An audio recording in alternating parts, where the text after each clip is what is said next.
Gimana caranya kita bisa stand out dari lautan konten dan bisa dipromot sama si Instagram atau Facebook itu sendiri biar muncul di feed. Nah, jadi apa yang bisa kita lakukan? Satu, banyak loh yang nge-skip proses ini. Satu, ngenalin audiens kita tuh siapa dan apa yang mereka butuhkan. Itu kan basic banget. Welcome to Talk Podcast. Let's talk now. Guys, episode kali ini kita kedatangan seorang head akademik dari Purwadika Technology School, namanya Andin Rahmana. Apa kabar, bro? Kabar baik Bro Andri, senang sekali kita produktif sekali pagi-pagi sudah on air gitu untuk ngobrolin digital marketing. Iya, ini kan request dari lu juga. Mintanya jam 8 pagi. Betul. Oke, gue jabanin. No Biar problem. seger gitu rasanya kan. Ya nggak apa-apa sih. Ada yang mintanya jam 8 pagi pernah, ada yang mintanya siang, ada yang mintanya malam sekalipun. Ya udahlah, ayolah, nggak apa-apa lah. Tengah malam sekalian gitu ya. Karena Mungkin orang lebih hening gitu, lebih dapat gitu. ya karena orang tuh kadang-kadang punya apa ya, kalau saya mungkin lebih nyebutnya produktivitasnya tuh beda-beda jamnya. Waktu ininya ya, waktu jam-jam nyalanya itu beda ya. Iya, betul. Ada yang malam tuh baru, wah ini kreatif banget. Ada yang kalau siang tapi nggak bisa. Ada yang terbaliknya. Misalnya siang lebih produktif, malam ya udah emang ngantuk-ngantuk aja. Tapi kan lu mintanya Iya, pagi, iya. oh ya udah, no problem.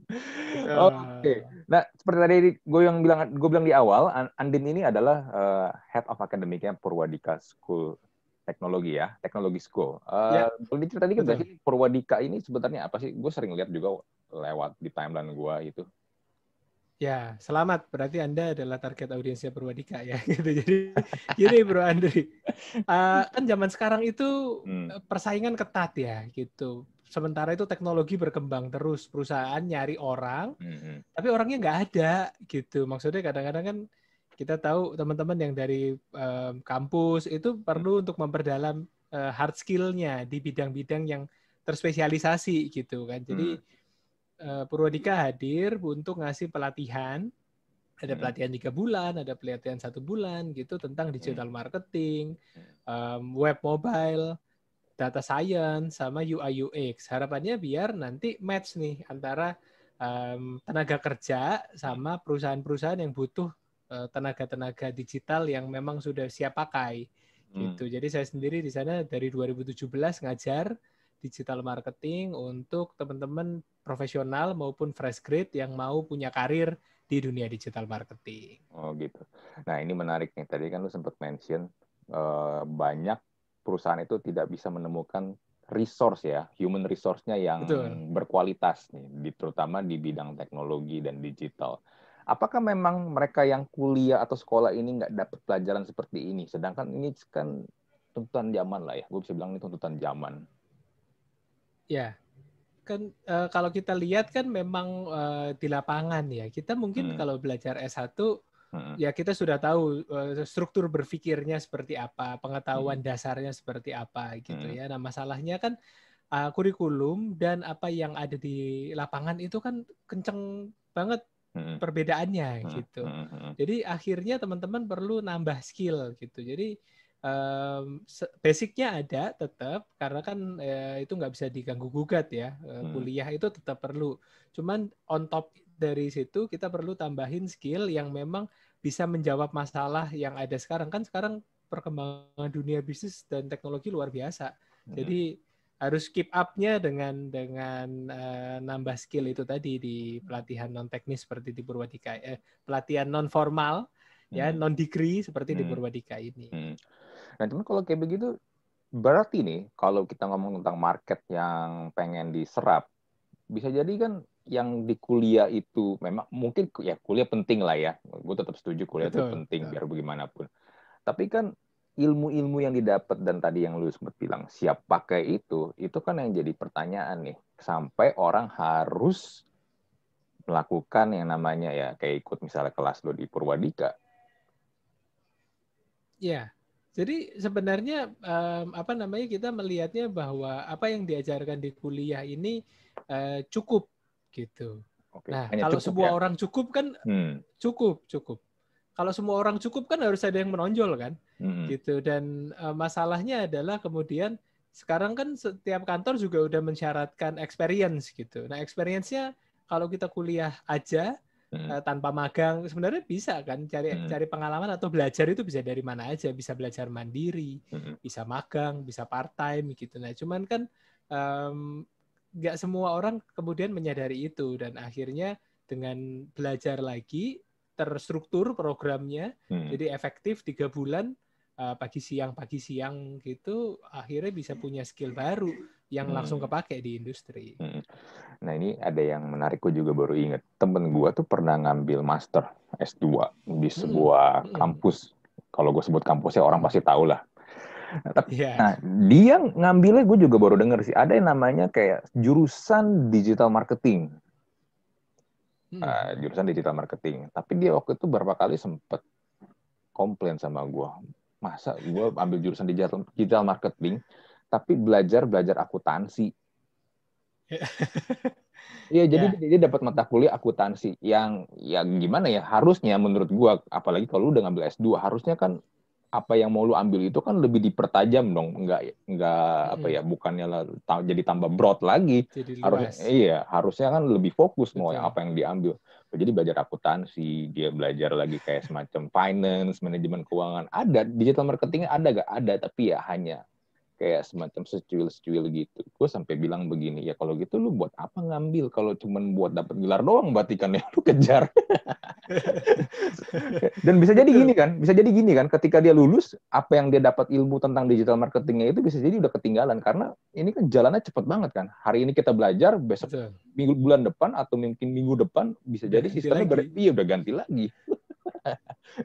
Iya. Nah, kalau itu aku tahu persis yang dimaksud gitu ya, karena aku juga sekarang lagi ngambil S2 MBA, tapi memang sengaja nggak fokus lagi ke digital marketing, mau keluar dikit, mau fokus ke marketingnya gitu. Nah, cuman yang dimaksud itu aku tahu juga kampus yang itu karena hampir mau masuk sana juga, tapi kan gini, digital marketing itu kan ilmu dari marketing. Marketing itu kemudian biasanya dihubungin sama manajemen dan marketing, maka biasanya itu magister manajemen atau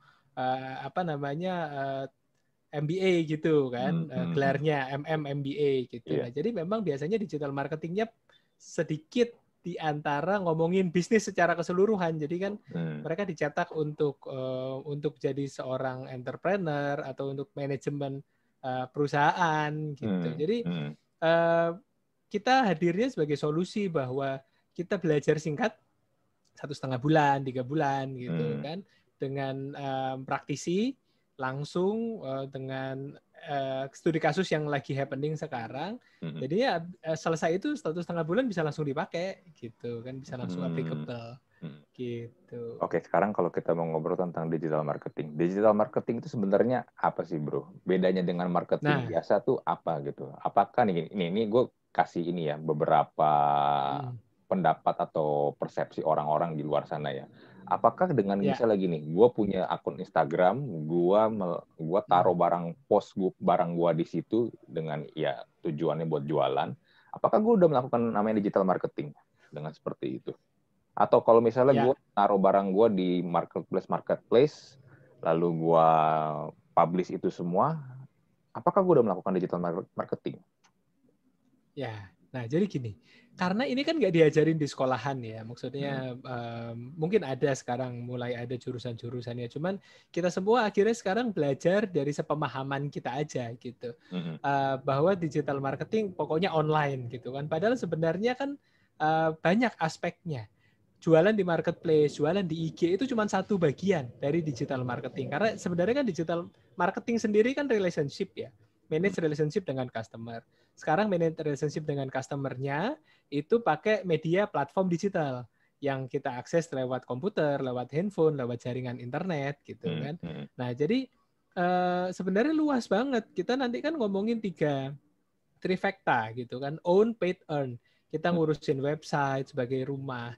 Orang nyari dari Google masuk ke website kita, ada SEO di sana, ada sosmed penting di sana, ada konten ya, konten marketing, artikel ada juga di sana, ada paid, kita pasang iklan di Facebook, di Google, di influencer, gitu. Ada reputasi, kalau orang nyari itu hasilnya apa kita di Google. Nah, ini kan sebenarnya luas banget digital marketing. Cuman memang kadang-kadang kita taunya sosmed doang, ya Instagram, ads doang gitu. Tapi sebenarnya luas dan banyak banget yang bisa dieksplor di situ dan sangat sangat bermanfaat karena sekarang orang-orang nongkrongnya nggak bisa nongkrong di dunia nyata kan. Kita pindahnya nongkrong digital gitu. Iya, betul. Nah, disinilah kesempatannya kita buat jualan dan manage relationship tadi. Even kayak podcast begini pun sebenarnya kita bisa melakukan yang namanya digital marketing ya. Betul, betul. Karena kan sebenarnya gini, apa namanya, ada brand gitu misalnya, let's say ada sebuah bank gitu ya, bikin podcast tentang financial planning gitu. Dia ngundang financial planner, terus bikin podcast. Orang yang dengerin akhirnya dapat sesuatu, si banknya dapat audiens kan. Nah, dia selipin tuh pesan-pesan moral dan pesan-pesan sponsor gitu. Akhirnya pendengarnya banyak, jadi kenal sama produknya. Nah, ini kan sebenarnya bagian dari digital marketing yang sekarang formnya, bentuknya makin banyak. Dulu teks doang, terus gambar, terus video, sekarang podcast, Clubhouse, dan kawan-kawan lah gitu. Jadi memang salah satunya ini.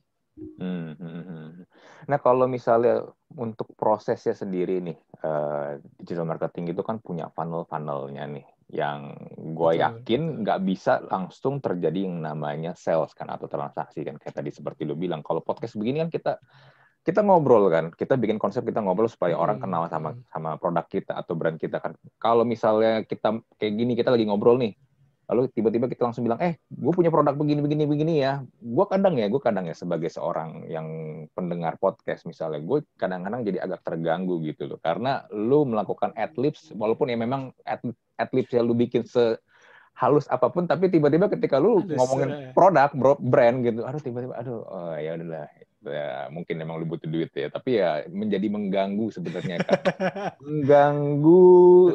mengganggu ritme atau ya gimana ya, kalau podcast itu kan lu harus membangun theater of mind kan, gitu. moodnya kan, ketika lu lagi dengerin serius tiba-tiba kepotong karena ada lu harus ngomong ini bridging untuk ke produk lu. Menurut tuh gimana sih sebenarnya kalau digital marketing itu yang funnel-funnelnya tuh gimana sih supaya memang kita biar paham nih, karena kembali lagi gue pernah menemukan juga banyak orang berpikir kalau digital marketing itu pokoknya harus udah terjadi penjualan aja, harus terjadi penjualan saat itu juga ketika lu post.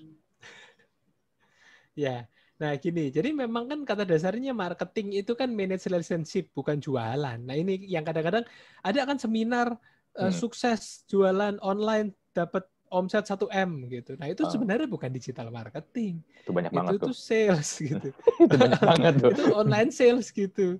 Jadi soalnya kalau marketing itu kan kita relationship, jangka panjang gitu. Dan orang nggak bisa langsung di-convert kayak gitu. Jadi kan kalau kita belajar funnel ada 3 level. Tofu, top of the funnel, upper di atas, ibaratnya PDKT dulu gitu kan. Kalau lama-lama kenal, nyaman kan, dia masuk ke middle funnel. Dari yang tadi cuma ngobrol doang di kafe, udah mau mampir ke rumah, main, dikenalin sama orang tua, ya kan. Nah itu kan udah mulai nyaman tuh. Kalau di awal kita langsung jualan, itu biasanya mental. Karena kan di awal nggak tahu ini siapa, ya kan, nggak tahu produknya sebagus apa. Nah, ntar dulu sabar. Jadi di sini kenalan dulu, nyaman, kasih dulu semua, ya kan, traktir makan, kasih bunga, udah nyaman, baru aja ke rumah. Nah, itu middle of the funnel tuh. Mulai agak serius kan obrolannya kan, gitu. Baru harusnya bisa jualannya di situ, gitu. Karena pernah pengalaman beberapa brand main hajar aja, langsung jualan, gitu. Boncos jatuhnya kan. Kita bayar per klik atau bayar per view, per impression, tapi orang yang ngelihat nggak mau convert gitu karena lau sokap gitu kan, kenal kakak, iya, teras juga belum gitu. Nah baru nanti apa namanya, ada tofu, mofu, bofu, bottom of the funnel. Di situ ada lower funnel itu untuk konversi. Baru tuh disikat di situ, kasih free trial, kasih free sample, kasih diskon gitu kan. Kalau di depan dikasih diskon, orang belum kenal sama kita, maka memang harus sabar. Itu yang nggak banyak loh. yang mau untuk sabar. Ternyata setelah ngobrol itu kayak pengen jalan pintas, padahal kan nggak bisa dipaksain juga gitu, kecuali penawaran kita sangat menarik dan nggak bisa ditolak ya. Gitu bro. Ini mungkin juga ada pengaruh sama brand awareness-nya juga kan. Kalau mungkin masih brand-brand baru, kita nggak tahu ini apaan, tiba-tiba melakukan hal seperti itu, ya kayak tadi lu bilang, bakal boncos, kita nggak kenal. Betul. Jadi mental kan, orang Indonesia itu kan benci sama iklan. Buktinya apa? Kalau kita dengerin radio di mobil, kalau ada iklan kita ganti. Kalau kita nonton TV, ada iklan kita ganti. Gitu. Jadi kita itu sudah terbiasa menghindari iklan. Nah, kalau kita langsung straightforward, hard sell di depan, jebret. Gitu. Kaget orang-orang. Ini siapa? Aku lagi nggak butuh-butuh amat. Gitu kan. Jadi dingin, cold leads gitu kan ibaratnya. Harus diangetin dulu biar dekat. Gitu. Tapi kalau masih tetap ada kejadian kayak begitu, mungkin beranggapannya gini kali ya. Gue punya duit, gue punya budget, pokoknya gue nggak mau tahu ini harus terjadi namanya sales buat gue. Kayak gitu nggak sih sebenarnya? Ya, artinya gini, ekspektasi orang kan bisa diatur ya. Artinya fase PDKT itu nggak harus 6 bulan loh. Fase PDKT itu bisa cuma 2 minggu.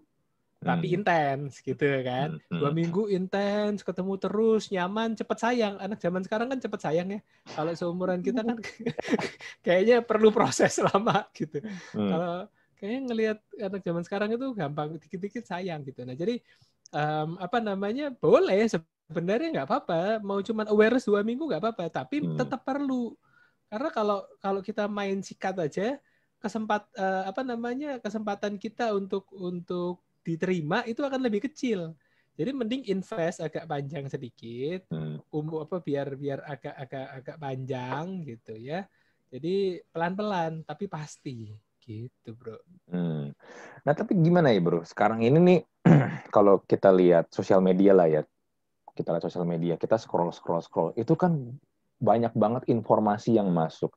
Dan kalau kita lihat juga behavior manusia itu sekarang kalau ngelihat handphone itu kan scroll itu paling berapa detik lewat. Nah, gimana caranya supaya gue tuh bisa orang tuh langsung ketika ngelihat iklan itu, wah orang mau ngeklik nih. Karena kebanyakan kalau gue juga misalnya gue di Instagram nih, gue kalau scroll pasti ya gue banyak yang gue lewatin gitu. Gimana caranya supaya gue bisa, wah ini gue loh, ini produk gue loh, ini brand gue loh, gue lagi pengen ngomong sesuatu nih ke lu nih.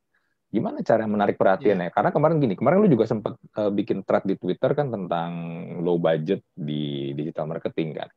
Yang ini juga nih, gue juga rasain sekarang nih ya. Berasa nggak sih, apalagi beberapa minggu terakhir ini Instagram dan Facebook itu makin kesini ini impressionnya tuh makin parah loh. Parah abis. Memang.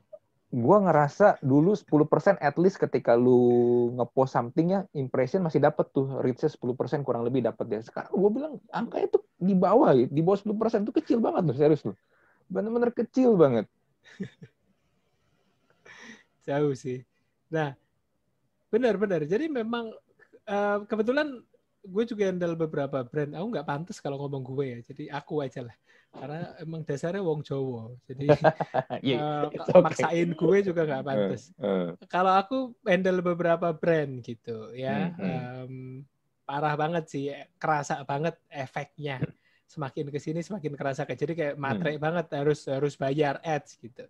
Nah cuman yang menarik adalah ini kan kita jadi kepepet untuk mencuri perhatian sekuat mungkin gitu kan. Gimana caranya kita bisa stand out dari lautan konten dan bisa dipromot sama si Instagram atau Facebook itu sendiri biar muncul di feed. Nah, jadi apa yang bisa kita lakukan? Satu, banyak loh yang nge-skip proses ini. Satu, ngenalin audiens kita tuh siapa dan apa yang mereka butuhkan. Itu kan basic banget. Dan itu nggak butuh ads, nggak butuh budget gitu loh. Jadi apa yang mereka mau dan apa yang bisa kita tawarkan sehingga memang sekali lihat itu tuh langsung stop, time stoppingnya itu kuat gitu. Nah itu yang masih banyak ternyata yang belum melakukan itu. Jadi kan soalnya gini, orang itu ngelihat pertama kali di konten kita itu kan ada 2, visual sama headline, ya kan? Nah visualnya harus menarik, artinya memang relevan sama audiensnya. Headline-nya juga ngunci gitu.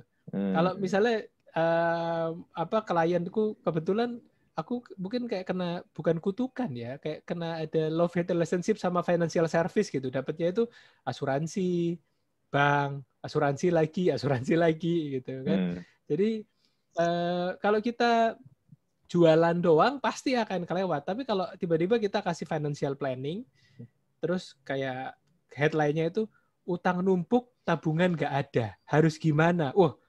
Kalangan menengah masyarakat muda ya kan, yang tiap hari beli boba sama beli kopi, langsung lihat, wah ini banget nih, utang numpuk, tabungan nggak ada, harus gimana? Nah itu kan langsung kan, headline-nya ngunci, visualnya ngunci gitu. Jadi memang relevansi konten dengan audiensnya satu, di crafting dengan materi visual dan headline yang tepat. Itu formula yang cakep banget sih harusnya kalau memang kita mau nyuri perhatian. Karena kalau kita berakhir dengan promosi brosur lagi, dapatkan KPR 2,99%. Ya lewat gitu kan. Tapi kalau langsung mulai tahun depan nggak tinggal lagi di rumah mertua, set gitu kan. Langsung lihat, wah apa nih nggak tinggal lagi di rumah mertua gitu. Nah, kekuatan itu sebenarnya yang banyak orang underestimate. Fokusnya ke ads, fokusnya ke bikin visual yang menarik. Padahal sebenarnya satu, topiknya memang relevan dengan audiensnya, dan yang kedua headline. Setelah aku mempelajari semua formula di IG, itu ternyata akun-akun yang engagement-nya tinggi, formulanya dua itu. Gitu. Tapi emang nggak gampang sih. Ngomong kan gampang ya. Ya, ini kalau ngomong tentang audiens nih ya, audiens di Indonesia ini kan kalau kita kasih, benar kata lu nih, kalau kita kasih headlines atau kita kasih gambar yang terlalu dalam tanda kutip lempeng ya, nggak akan dilirik sih, bener sih. Ini gue berapa kali pernah tes kan juga di podcast. Podcast itu kan juga kalau orang buat ngeklik untuk nonton dan dengerin, gini deh, PR-nya adalah nonton dan dengerin dulu deh, at least lah ya, visit channel lu dulu kan.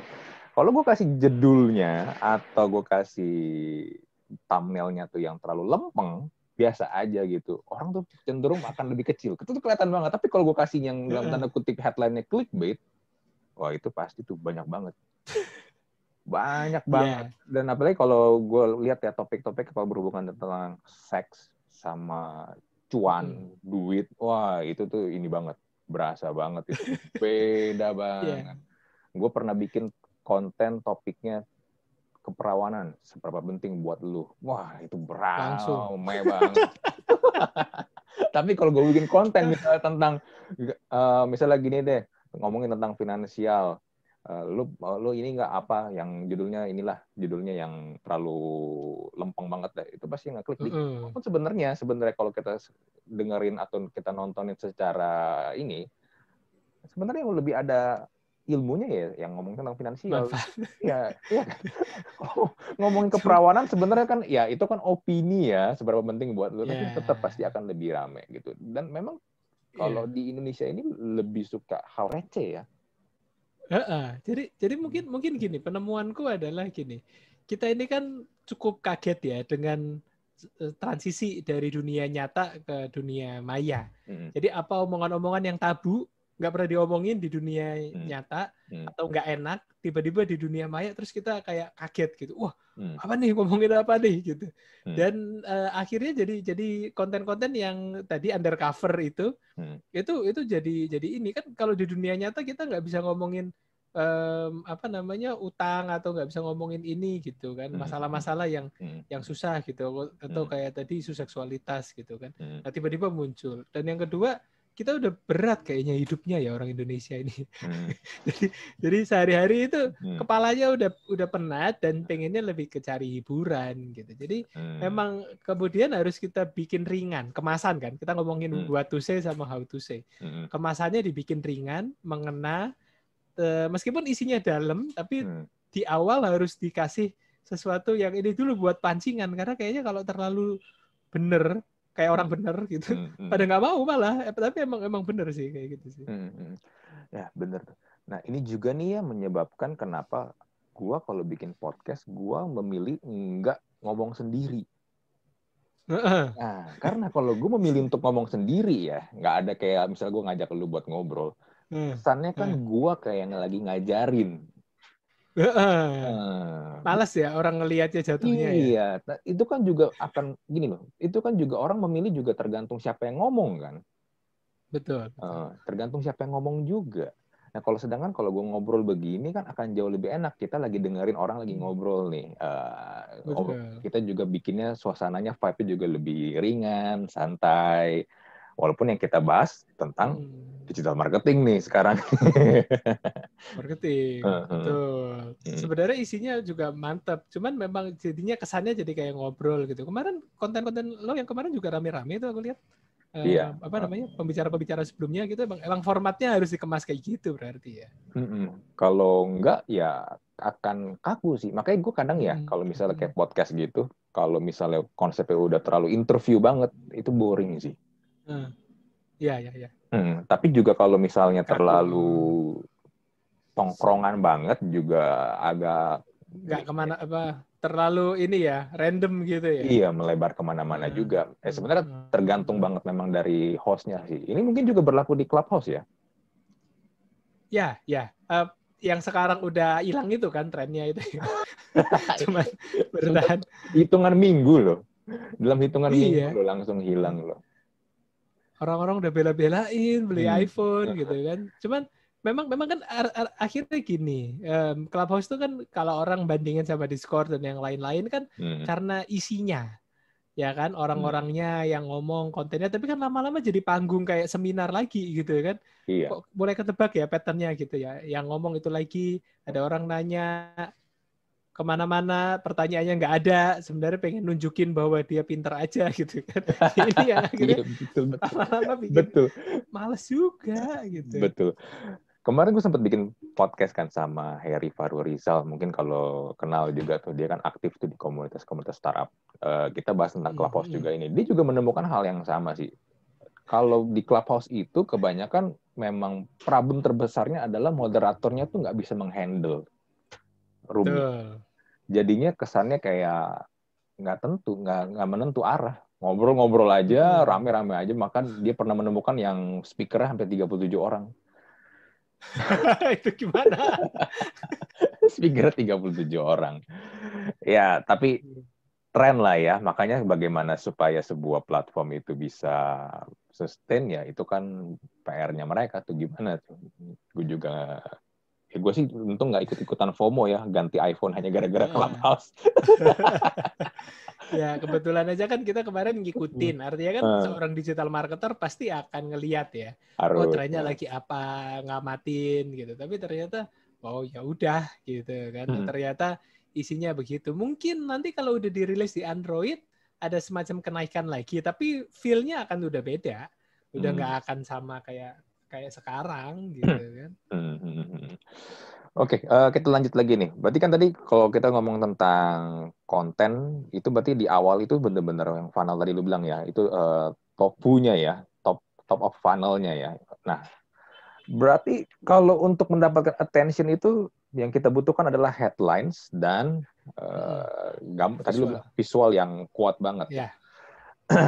Tapi tetap gini bro, gue masih tetap ini nih, gue mau coba lebih kritis ya. Tetap mau kita bikin gimana pun, kadang-kadang kalau memang orang nggak tertarik atau orang malas tuh susah banget bro. Karena yang gue lihat sekarang, balik lagi nih pilihan nih. Konten yang gampang banget tarik perhatian itu satu, cewek-cewek dengan baju-baju seksi yang belan dadanya kemana-mana, sama gosip. Kalau lu nggak masuk di antara dua ini nih, yang konten lu mencoba edukasi lah, konten lu yang mencoba melakukan ya share something yang positif, itu kecil bro. Mau gue udah bikin kadang-kadang kan yang paling miris nih ya sebagai konten creator adalah gini, lu udah capek-capek lu udah berpikir, oh ini kalau gue post nih pasti keren banget nih. Kalau gue post konten ini nih orang pasti akan banyak terinspirasi nih. Gue bakal bisa kasih share hal-hal yang positif. Pas gue post 0 view.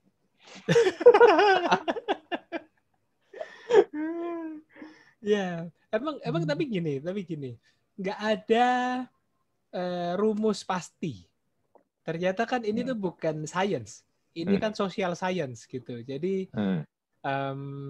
ternyata aku juga mikirnya gini, setelah melihat pola ya, ternyata itu konten yang jalan itu dua. antara edukasi atau entertaining. Memang pasti jauh. Meskipun sama-sama laku, tapi entertaining akan leading di depan karena ya gampang aja emosinya dimainin gitu kan. Lucu, kelar gitu. Oh, apa seksi gitu kan tadi Mbak tadi dengan konten-konten apa jual tubuh gitu. Nah, itu entertaining somehow untuk sebagian segmen. Tapi ternyata sekarang ada motivasi orang-orang bahwa pengen jadi lebih pinter. Cuman memang harus digali lagi, pengen jadi pinter biar apa? Jadi kayak pengen jadi pinter biar cepet kaya gitu. Jadi sekarang aku melihat ada pola-pola kayak sebenarnya Juska itu kan nggak jelek kontennya ya, yang jelek kan company-nya gitu. Cuman sebenarnya dari 2-3 tahun yang lalu konten edukatif semacam itu meskipun banyak nakut-nakutin ya, itu ternyata masih cukup wide opening, awakening orang-orang yang nggak sadar selama ini tentang keuangannya, jadi minimal sedikit-sedikit paham. Bapak-bapak ID misalnya pakai pendekatan entertaining dan educating di waktu yang bersamaan gitu. Cara ganti keran yang bocor gitu. Nah ini kan ternyata memang educating tetap, tapi kemasannya itu tadi, kemasannya ringan. Cuman tantangannya kemudian kalau brand sekarang berat memang.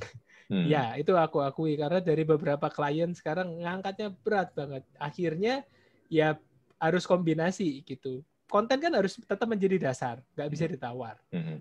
Karena people looking for content bagaimanapun gitu kan. Cuman nanti tinggal dimainin sama interaksi, distribusi, ads, giveaway, influencer dan lain-lainnya itu memang nggak bisa dilepas. Tapi aku masih percaya bahwa konten yang bagus akan menjadi base gitu, yang akan dibantu support, di boost pakai apa namanya aktivitas-aktivitas lainnya. At the end sih emang harus agak harus agak effort gitu. Kalau kemarin effortnya dikit aja udah bisa jadi sesuatu, sekarang effortnya harus nambah gitu. Berarti lu setuju nih, content is still the king. Still. Tapi seorang king tidak akan bisa berjalan maksimal tanpa the distribution as the queen, ya kan?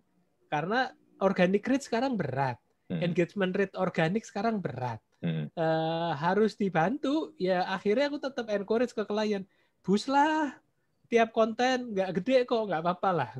budget nggak gede, paham gitu, tapi tetap harus di boost, mau nggak mau sekecil apapun tetap harus di boost karena kita nggak bisa ngalahin algoritmanya platform gitu, kecuali yang masih sangat organik kayak Twitter sama TikTok, itu kan organik banget. Kalau udah main di Facebook sama IG berat, harus bayar sedikit banyak meskipun kecil aja angkanya. Jadi gini, menarik nih bro Andri, banyak yang bilang gini, Mas, digital marketing itu kan gratis. Nah kalau aku bilang low budget itu bukan no budget loh. Ada budget seminimal mungkin tapi efektif. Soalnya kalau no budget banget berat, nggak bisa no budget banget gitu. Tapi juga nggak foya-foya juga gitu maksudnya. Iya. Berarti tetap ya, kalau mau biar gimana pun konten tetap harus ada, tapi memang sekarang PR-nya berat banget. Bisa disimpulkan seperti itu ya. Nah, dengan PR yang berat ini tadi kan lu mention adalah kita harus mulai mempertimbangkan atau mungkin harus malah menggunakan ads. Nah, itu gimana tuh jadinya tuh untuk memaksimalkannya nih? Jadi ibaratnya gini sekarang.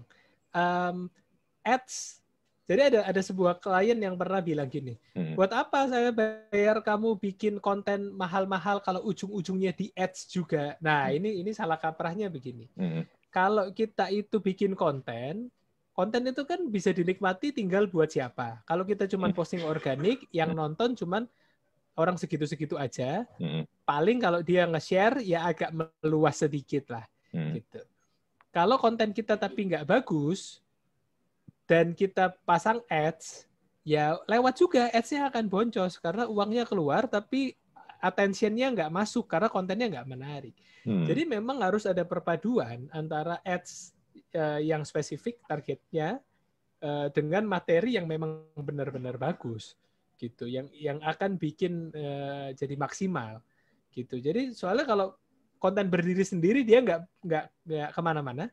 kalau ads jalan-jalan sendiri tapi nggak menarik, ya nggak akan kemana-mana juga. Gitu. Jadi the bitter truth-nya adalah harus memanfaatkan keduanya, tinggal kita mainan budget dan measurement. Gitu. Nah ini nih pertanyaan yang basic banget nih, dan gue yakin juga banyak orang yang nggak tahu gimana sih caranya beriklan di Facebook dan Instagram. Tapi bener. Kemarin aku ngisi di sebuah perumahan, sebuah developer kok perumahan, sebuah developer yang level nasional lah, yang kalau kita dulu ke bioskop pasti lihat iklannya. Gitu, iya kan? tahu tuh. Lama gitu. Lagi iklannya. Bener ya, yang time lapse itu kan, yang ada banyak sekali gedung-gedung yang dia bangun. Jadi kita ngomongin tentang digital marketing untuk properti. Gimana caranya properti itu bisa dijual lewat digital marketing untuk para agennya. Nah ternyata aku udah ngomong tentang targeting, tentang konten. Ternyata mereka nanyanya adalah, Mas kalau mau ngiklan itu pencet menu apa? Harus halamannya bisa profile atau harus page? Cara nyambungin antara page dengan bisnis account di Instagram gimana gitu. Nah berarti ternyata masih banyak banget yang harus kita bahas gitu kan. Sebenarnya kan gampang ya. Sesederhana punya page, punya bisnis account di IG, masuk ke Facebook, itu ada tombol plus di ujung kanan atas, pilih create ad. Udah ikutin aja tuh flow-nya, pilih objektif, pilih audience, pilih materi, pasang budget. Sebenarnya nggak susah. Cuman memang ini harus diakui hal yang baru buat banyak orang. Gitu. Jadi memang perlu pembiasaan aja dulu. Tapi kalau udah biasa, sistem Facebook itu udah didesain sedemikian rupa sangat mudah kok. Maksudnya orang baru pertama kali masang sih bisa. Cuman kan strateginya ya yang kemudian harus kita atur. Nah itu yang kadang-kadang aku tulis di Twitter gitu kan, biar kita nggak boncos. Karena apa? Saya mau target Mas orang se-Indonesia. Yakin Mbak? 260 juta penduduk loh se-Indonesia itu. Ngapain mau disasar semua? Iya Mas, soalnya produksinya bisa dibeli se-Indonesia Raya. Iya, se-Indonesia Raya benar. Cuman kan apakah mau difokuskan di kota besar saja? Misalnya gitu kan. Kota besar saja pun kan harus difokusin umurnya, kesukaannya, dan yang lain-lain gitu. Jadi memang perlu praktis terus sampai ketemu pola yang paling tepat.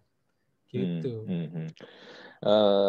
Gue juga pernah, gue juga ini melakukan digital marketing lah ya, kayak Facebook Ads dan Instagram Ads itu sebenarnya bener kata lu bro, secara tampilan, secara penggunaannya itu memang gampang. Bahkan kalau gue bisa bilang, kalau compare dengan Google Ads itu jauh lebih complicated sih. Jauh lebih complicated. Jadi kalau misalnya ada iklan nongol di YouTube itu menggunakan Google Ads, bener ya? Betul. Nah, betul. Kemarin misalnya kalau di kelas part-time itu kita biasanya saya tawarin dulu, mau belajar yang susah dulu apa mau belajar yang gampang dulu. Kalau Anda orangnya yang moodnya lagi kurang semangat, kita belajar yang gampang dulu deh. Kita belajar Facebook Ads dulu. Tapi kalau Anda lagi semangat, kita selesaikan yang berat dulu di depan, nanti Facebook Ads akan jauh terasa lebih ringan gitu. Jadi kayak kita makan aja dulu di depan. Karena Google kan satu, bahasanya cukup rumit, dan yang diisi harus lebih banyak. Gitu kan. Jadi apalagi kan pilihannya ada banyak. SEM, display, YouTube, shopping gitu kan, atau app gitu. Nah itu yang kadang-kadang bikin jadi lebih bingung. Cuman sebenarnya banyak loh, tutorialnya itu banyak banget sebenarnya di YouTube kan. Di mana-mana itu banyak banget sebenarnya, tinggal kita makin sering latihan aja. Gitu. Nah kalau menurut lu sendiri ini, kalau kita bikin perbandingan nih, ngiklan di Facebook sama ngiklan di Google itu jauh lebih efektif mana nih? Kita ngomong secara ini ya, secara result dan secara budget nih. Jawabannya sayangnya it depends. It depends on the objective gitu. Maksudnya gini, kalau mau menjangkau banyak orang dengan efektif, aku saranin pakai Facebook IG. Menjangkau. Kata kuncinya menjangkau. Karena Facebook IG itu benar-benar tahu behavior setiap orang. Ya kan? Sering kan kalau kita lagi ngomongin liburan yuk ke Jogja, tiba-tiba muncul iklan pesawat sama hotel. gitu kan. Dia benar-benar tahu. Iya, Padahal kita baru scrolling atau bahkan belum scrolling, baru ngomong atau baru WA-an gitu kan. Nah, ini kan parah banget. Itu jadi mereka benar-benar tahu behavior-nya orang. Nah, cuman kalau mau yang serius, dapetin orang yang memang serius, peluang konversinya tinggi, maka GDN itu masih jadi unggulan sampai sekarang gitu. GDN, SEM masih jadi unggulan. Search engine marketing, kalau orang nyari kata kunci apa, berarti kan dia udah kepengen. Aku nyari sepatu lari, wah, aku minimal sudah ada niat. Meskipun nanti nggak akan dipakai lari, udah beli sepatu aja rasanya udah sehat gitu kan. Jadi aku ketik sepatu lari, iklan apapun yang muncul paling atas akan punya peluang yang lebih besar daripada sepatu lari tiba-tiba muncul di IG gitu. Jadi sebenarnya kalau kita mau ngomongin kemungkinan traffic dan konversi, SEM masih paling tinggi. Meskipun Facebook juga sekarang kan makin canggih ya. Kita bisa pasang sampai konversi, baca pixelnya juga makin cakep gitu. Cuman aku tetap mending target orang-orang yang emang benar-benar butuh. Kalau udah butuh kan pasti lari ke Google kan. Gitu. Sementara kalau yang belum butuh-butuh banget, tebar jala aja di Facebook sama IG gitu. Jadi dua-duanya harus jalan nih, atau kita bisa pilih salah satu? Kalau aku alirannya gini, cobain dulu semua. Misalnya minggu 1 coba Facebook Ads dengan budget yang sama, dengan objektif yang sudah ditentukan. Minggu 2 pasang IG Ads, gantian minggu 3 pasang SEM, minggu 4 pasang GDN atau YouTube Ads misalnya gitu. Nah, nanti kan kelihatan kan budget berapa, impression berapa, CPM berapa, CPC berapa, CTR, CVR, sampai kita ketemu mana yang paling efektif. Gitu. Kombinasinya bisa kita ulang di bulan depan dengan menghilangkan yang nggak efektif dan jalanin yang emang benar-benar works. Gitu, bro. Mendingan. Nah, kalau begitu gini, bro. Kalau tadi kita ngomong masang iklan, ya itu mungkin suatu hal yang gampang lah ya. Kita bisa belajar, kita bisa lihat tutorialnya di YouTube. Tapi kan begini, bro. Setelah masang iklan itu kan sebenarnya yang paling susah adalah bagaimana menganalisanya kan. Ini iklan kita nih jalan nggak sih? Ini iklan kita nih dapat misalnya impression segini, conversionnya berapa? Itu kan yang banyak orang nggak tahu, bro. Mereka berpikir dengan pasang iklan ya udahlah, asal ada jualan, oh itu bagus. Tapi kalau jualannya lagi sepi, mereka bingung kenapa. Gue udah pasang iklan tapi jualan gue nggak laku-laku, barang gue nggak ada yang beli, servis gue nggak ada yang pakai. Nah itu gimana, bro? Memang kita gini lah, mungkin secara audio agak susah menjelaskannya, tapi at least lu bisa nggak sih kasih gambaran supaya gimana sih caranya supaya kita bisa menganalisanya? Ya, jadi gini, caranya gampangnya gini. Satu, kita itu kan susah ya kalau punya benchmark dari luar ya, gitu. Karena kan nggak ada orang yang bilang, oh CPM gue sekian, CPC gue sekian gitu, jarang ada orang yang ngomong gitu. Tapi caranya adalah satu, pasang iklannya punya multiple targeting sama multiple iklan biar kita bisa bandingin dulu antar iklan, ya kan? Jadi ada materi A, materi B, materi C. Materi A pakai ibu rumah tangga, materi B pakai ibu karir, materi C pakai ibu ini. Sasarannya adalah sama-sama ibu-ibu gitu, misalnya. Nah, visualnya kan dari visual aja kadang-kadang udah ngimpact tuh click rate-nya kan. Oh ternyata gambar ibu yang sama anaknya lebih tinggi kliknya daripada gambar ibu yang sendiri. Oke, itu sudah jadi learning, ya kan? Nah, jadi di minggu pertama kita jalanin dulu dengan learning yang ada, kita catetin semua. Minggu kedua baru kita jalanin lagi, kita compare dengan minggu lalu. Minggu lalu dapatnya sekian, minggu ini sekian. Nah berarti baru kelihatan tuh. Karena kalau kita nggak bisa compare sama orang, mending kita compare sama masa lalu kita gitu kan. Kemarin gue dapatnya sekian. Sekarang apa yang bisa diperbaikin gitu. Nah itu satu. Yang kedua, data itu sebenarnya kelihatan semua di Facebook Ads Manager ya, gitu. Jadi nanti kan angka-angkanya sudah kelihatan tuh, CTR, CVR, CPC dan yang lain-lainnya itu kelihatan. Dan memang kita harus baca gitu.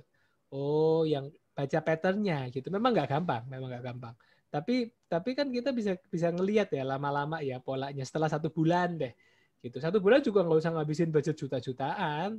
Sehari 10.000, 20.000 aja kan udah 15.000 ya sekarang ya minimal ya. $1 nah, itu kurang kan, lebih dah. $1. Nah, nanti kan kelihatan gitu. pattern-nya kayak gimana. Jadi soalnya banyak orang-orang yang kemudian asal masang, duitnya hilang, terus kapok. Nah, mendingan gimana? Masang kecil dulu, dikit dulu. Ibaratnya kalau bikin kue itu, bikin kue kecil, udah terjamin pasti oke, pasti enak, ya kan? Setelah beberapa kali percobaan, baru bikin kue agak banyakan dengan metode yang sama. Nanti tinggal refreshment aja, gitu kan? Nah itu jadi sebenarnya kalau kita nggak bisa bandingin sama orang, ya bandingin aja sama kemarin. Dan hari ini harus lebih baik daripada hari kemarin, kan selalu seperti itu rumusnya. Itu yang kadang-kadang nggak dibaca datanya. Gitu. Justru itu ini apa ya, istilah itu seperti kompas ya kita ya, angka-angka itu ya. Betul, betul. Yang kadang-kadang kita berjalan, ibaratnya gini deh, kalau orang mau kurus kan tiap bulan harus timbang, ya kan? Oh gaya hidup minggu ini udah lari, udah nggak ngemil, timbang, ngefek nggak? Ternyata nggak ngefek, masih ada yang kurang gitu. Nah jangan lupa untuk selalu timbang, untuk tahu posisi kita ada di mana dan kita harus ngapain lagi. Kalau enggak ya itu ya, boncos ya. Banyak soalnya yang, Mas percuma, Mas saya udah ngeluarin 5 juta nggak jadi apa-apa. Nah, kalau kayak gitu kan yang disalahin seolah-olah itu Facebook Ads atau IG Ads nggak efektif. Nah, padahal kan mereka itu mesin sesuai dengan apa yang kita suruh.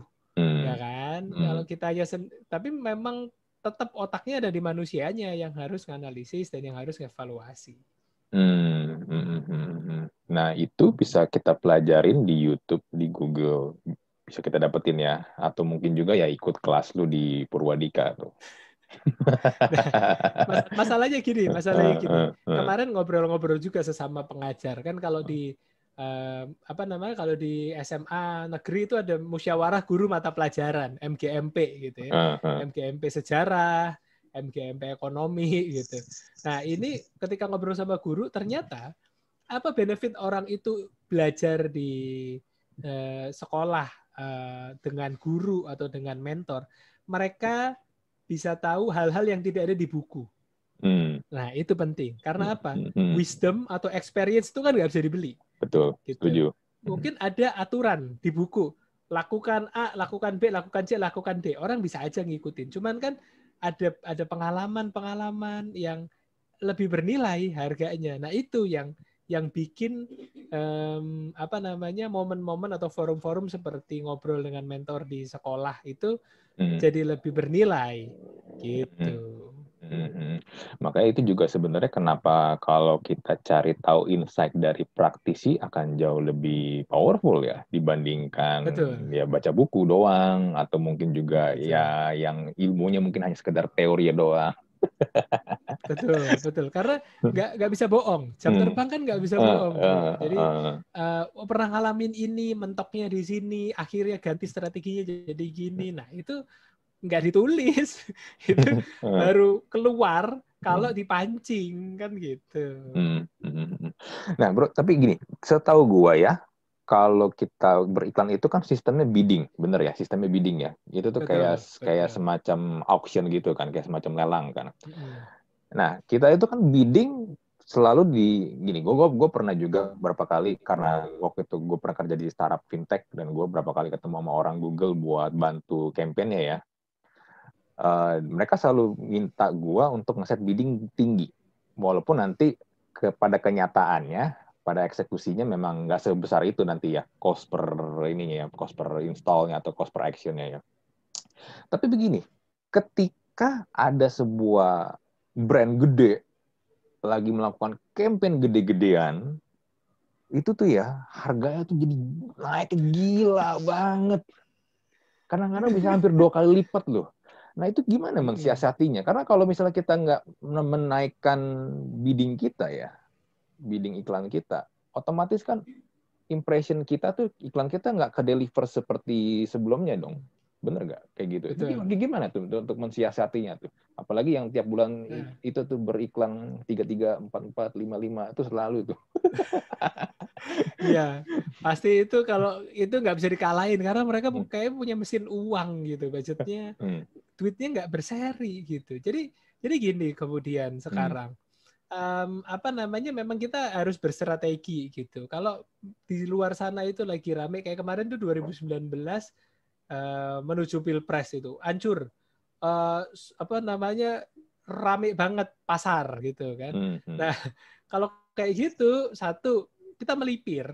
Biasanya kalau yang aku sarankan satu di kata kunci yang utama atau di channel-channel yang utama tetap nggak usah ditambah ya. Kita berharap dari second tier aja. Jadi misalnya kayak udah nih yang itu udah kelar, nah kita baru masuk gitu kan. Sama yang kedua kita melipir. Melipir artinya apa? Banyak senjata-senjata lain selain ads kan yang bisa dipakai sekarang.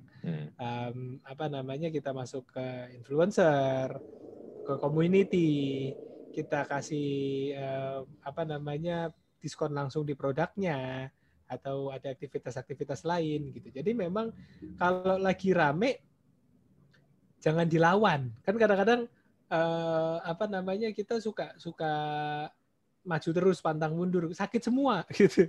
Lama-lama gitu. Jadi kita sarankan mending kita melipir, cari pasar lain yang lagi nggak sepi. Kalau pasarnya udah agak sepi dikit, baru gas lagi. Karena kan kita ngomongin efektivitas ya. Daripada kita ikut berdarah-darah bersama-sama, mending udah silakan ada berdarah-darah, udah nih, kelar nih. Udah kelar, saya baru masuk lagi. Gitu. Capek soalnya, Bro. Mereka itu nggak bisa dikalahin, uangnya nggak ada hitungannya. Gitu. Iya, betul. Mending kita yang rasional aja. Tapi akan jadi lebih berat begini, Bro. Kalau dulu masih mending ya, kayak event-event gitu kan paling cuman sebulan mungkin dalam setahun mungkin cuma sebulan atau 2 bulan ya. Kalau sekarang kan tiap bulan, Bro. Mereka tuh tiap bulan lo bikin, Bro. Jadi mau nggak mau kalau udah mendekati tanggal mereka nih, wah gila itu adjustment-nya harus cepet banget dong berarti ya. Betul. Ya, artinya kan gini. Saya dulu waktu di agency daily report campaign itu daily kan. Gitu. Jadi kita review di tim, terus kita kirim report ke klien itu daily. Nah, dari situ kan memang kita harus adaptasinya juga daily. Oh, nggak works nih. Langsung ganti strategi di hari yang sama. Gitu kan. Karena daripada uangnya, kan pertanggungjawaban kan ada 2 ya, ke atasan, ketiga berarti atasan, klien sama Tuhan gitu kan. Jadi sebisa mungkin mending kita yang langsung usul jangan tahan. Nah, ini biarin udah reda kan biasanya cuma beberapa hari. Tactical mereka kan cuma beberapa hari. Kalau misalnya 3 tanggal 1, tanggal 2, tanggal 3. Nah, kita turunin dikit di situ, nanti tanggal 4 kita gas lagi. Gitu. Karena habis itu udah lewat mereka kan. Nah, jadi berstrategi harian itu benar. Daripada kita juga stres setengah mati melihat angkanya merah gitu. So bisa disimpulkan nih ya dari obrolan kita tadi nih, digital marketing itu benar-benar complicated banget ya, nggak seperti yang orang-orang bayangkan ya. Yang penting kalau gue udah pasang di Instagram atau di Facebook itu gue udah melakukan digital marketing. Nah, ini menarik karena apa? Sebenarnya aku pun dulu kan mikirnya sederhana aja gitu, digital marketing itu gampang gitu. Ya betul gampang, tidak sulit, tapi memang banyak yang harus dipelajari, banyak yang harus dilakukan karena ini tuh luas gitu. Nah, itulah kenapa kita bahkan kalau belajar bisa sampai 3 bulan setiap hari gitu. 58 pertemuan loh. Tiap hari gitu kan. 6 jam setiap hari gitu. Karena memang banyak yang harus dibahas. Tapi artinya gini, kita nggak harus expert banget dulu. Artinya kita belajar dulu 3 bulan baru jalan, nggak harus kan. Bisa paralel gitu. Kita hari ini coba otak-atik audiens deh. Seminggu ini misalnya gitu kan, kalau memang mau belajar mandiri gitu. Udah oke. Minggu depan belajar diterapin deh, coba buat targeting. Cakep. Besok lagi belajar konten, besok lagi belajar ini. Jadi coba dengan lebih cepat dan gagal dengan lebih cepat itu lebih baik karena kita jadi punya banyak experience yang bisa bermanfaat buat strategi-strategi ke depan. Gitu. Iya, gue setuju sih. Kalau enggak, ya lu bener-bener kayak jalan di laut tapi nggak tahu mau ini ya, mau kemana, arah berlayar. Iya, tersesat, bener. Terombang-ambing aja gitu kan, ngikutin tren apa, ngikutin ini ikut, akhirnya tanpa arah. Padahal kan kita harus punya tujuan kan. Nomor 1 kan harus bikin path-nya dulu gitu, arahnya mau kemana gitu. Nah bro, kalau tentang penggunaan influencer atau KOL itu menurut tuh gimana sih? Masih ini nggak sih? Masih zaman nggak sih sekarang ini menggunakan influencer atau KOL? Nah gini, karena saya juga dipakai oleh beberapa brand ya gitu, jadi harus objektif ya ngomong ya. Jadi intinya gini, influencer itu jadi opsi beriklan karena dia itu natif. Natif itu tidak seperti orang beriklan, ya kan? Wah ini enak banget nih dimsumnya, atau wah iya nih aku habis nyobain ini mau mati mau meninggal gitu-gitu kan. Yang akhirnya sekarang yang terjadi adalah banyak selebgram influencer dadakan seperti tahu bulat ya yang jualan. Padahal kan sebenarnya konsep endorse itu kan bukan jualan. Konsep endorse itu merasakan experience produknya dan membagikan itu dengan tulus. Nah, yang sekarang itu kok jadinya nggak tulus gitu loh. Jadi caranya gimana, Mas? Satu, sekarang justru kita masuk ke community. Artinya kita sasar yang micro, nano. Yang followernya cuma 1.000, followernya cuma 500. Jadi kalau dia ngomongin, oh iya nih pakai makeup yang ini enak banget, santai banget gitu. Dengan apa namanya, dengan kemasan yang sangat ringan dan sangat tulus itu tadi, karena dia orang biasa emang ngerasain beneran, nggak dibuat-buat gitu. Jadi tetap kita perlu ngejangkau awareness dengan satu atau dua yang micro atau yang medium tier gitu kan. Tapi sekarang justru banyakin main ke yang nano atau micro karena mereka itu benar-benar tulus ngomongnya, ngerasainnya gitu. Nah itu yang dikejar. Biar apa? Engagement rate-nya juga nggak rusak. Kelihatan banget. Orang foto sama anaknya berenang gitu, 5% engagement rate. Begitu tiba-tiba jualan apa namanya panci masak, tiba-tiba jadi tinggal 0,5 karena jauh jualan banget. banget. Jauh banget.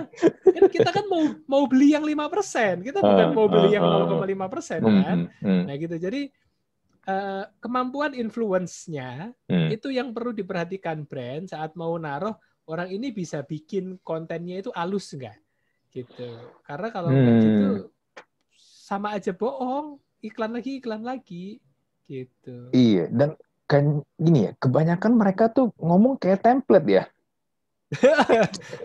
Sekarang jadi kayak ngejar setoran gitu. Iya. Satu hari storiesnya ada 16, 10-nya itu jualan, 6-nya itu sehari-hari dia. Yang akhirnya cetakan, ya benar kayak template. Itu orang kan jadi potensi ngeskipnya tinggi. Gitu. Template-nya selalu gini nih. Oh ini enak banget guys. Kalau makanan ya, ini enak banget guys. Gue udah cobain guys. Kalau lu perhatiin ya satu konten iklan itu tuh yang mau endorse dia ngomong guys tuh mungkin bisa sampai lebih dari 7 kali itu. Oke guys, rasanya rasanya kayak mau mati guys gue. Iya sih. Coba kalau orang biasa nyobainnya gitu kan. Oh sausnya, oh dagingnya, oh teksturnya, oh kemasannya. Banyak banget yang bisa dibahas sebenarnya kan. Jadi biar nggak kelihatan lazy gitu loh. Apa namanya? Itu sayang sih. Buang-buang duit tapi akhirnya influencernya juga kemasannya juga nggak menjual gitu. Dan yang gue suka lihat juga banyak influencer ini apapun produknya disikat juga tanpa dia memperdulikan personal branding dia yang mau dia bangun kayak gimana. Kayak misalnya pemutih kulit lah, pembesar tete lah, peninggi badan. Memang itu kan padahal seharusnya influencer itu kan bisa lihat ya produk yang memang sangat relevan, yang memang dia butuhkan gitu, biar orang juga nggak ngecap si influencernya juga jadi backfire kan, jadi trust. Influencer itu kan jualan trust dengan audiensnya kan. Akhirnya kalau dia sembarangan ambil semua ya kelihatan. Nggak ada trust, nggak sincere gitu, nggak tulus itu tadi. Ini kalau ngomong tentang endorser gitu ya, sebenarnya kan konsep endorser ini kan jadi orang mulai aware dengan konsep endorser ini kan karena Michael Jordan dengan Nike kan.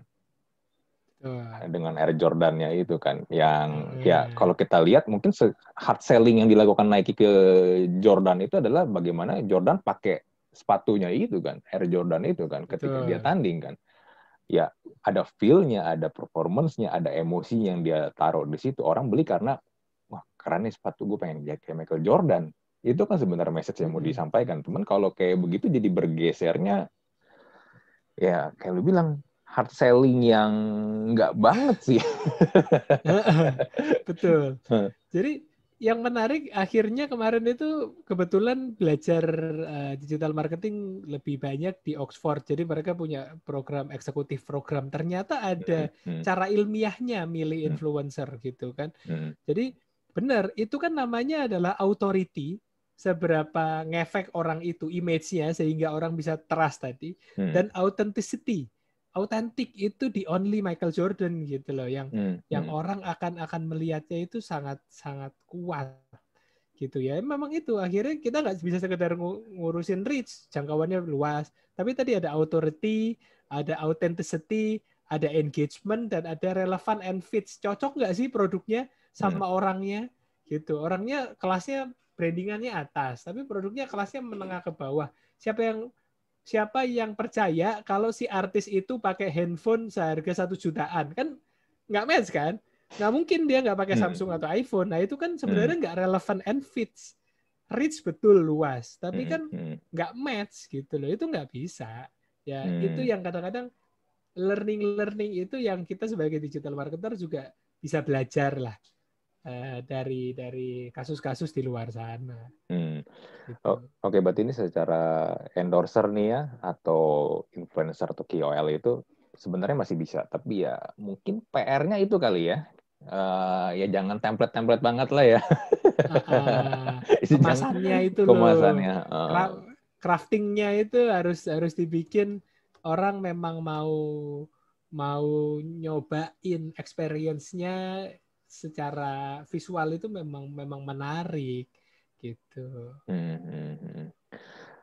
Oh, tapi kalau gimana ya bro? Tapi kayak begitu kan memang sekarang ini dalam tanda kutip easy money kan buat mereka.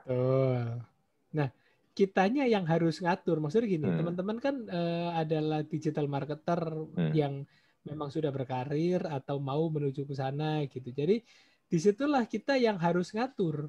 Karena kalau kita kembali ke hukum pasar ya akan jadi mediocre lagi, akan gitu-gitu lagi aja. Jadi kita yang harus berstrategi. Konten yang mau kita bawa apa, craftingnya gimana gitu.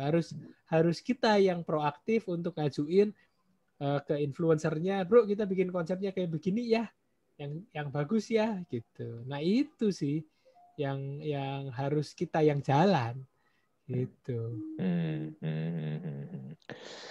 Oke bro, ini kita nih dari obrolan kita ini kita jadi dapat banyak insight nih tentang digital marketing nih. Yang tadi di awal kita berpikir digital marketing itu simple, yang penting kita jualan aja di online shop atau sosial media. Tapi ternyata jauh lebih complicated, jauh lebih kompleks ya. dan butuh banyak banget. Memang gue setuju belajarnya dan juga perlu mentor sih. Betul. Ini kalau kita lanjutin masih sampai subuh, bro. Jadi memang sebenarnya banyak banget yang bisa dibahas, tapi memang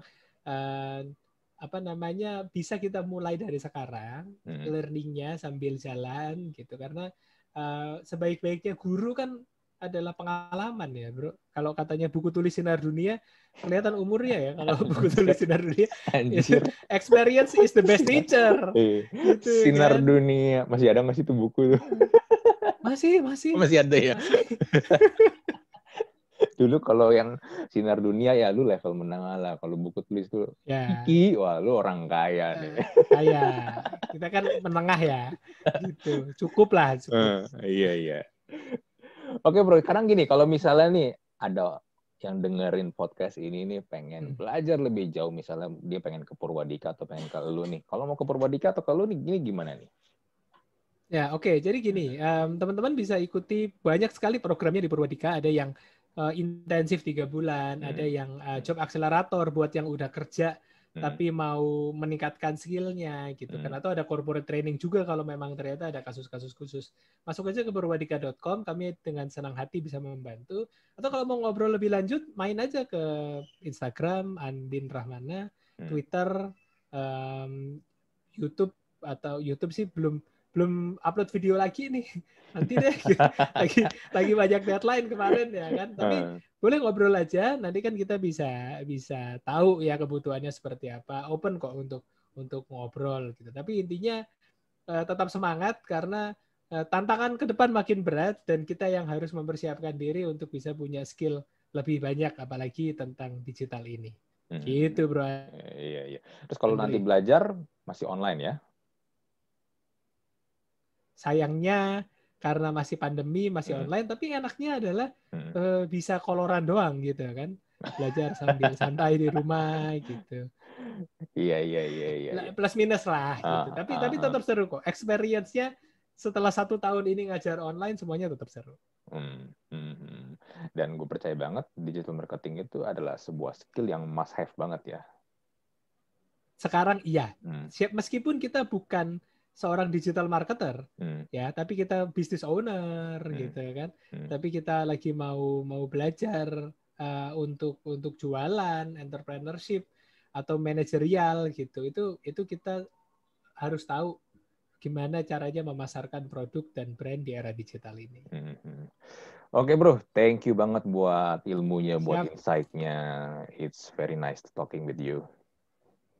Mantap, thank you undangannya Bro Andri. Semoga ini bagian dari usaha kita untuk bisa berbagi insight, dan semoga pendengar podcast ini dimanapun berada bisa dapat sesuatu dan bisa langsung mempraktekannya untuk kemajuan bisnisnya. Oke, siap. Oke, kita tutup ya.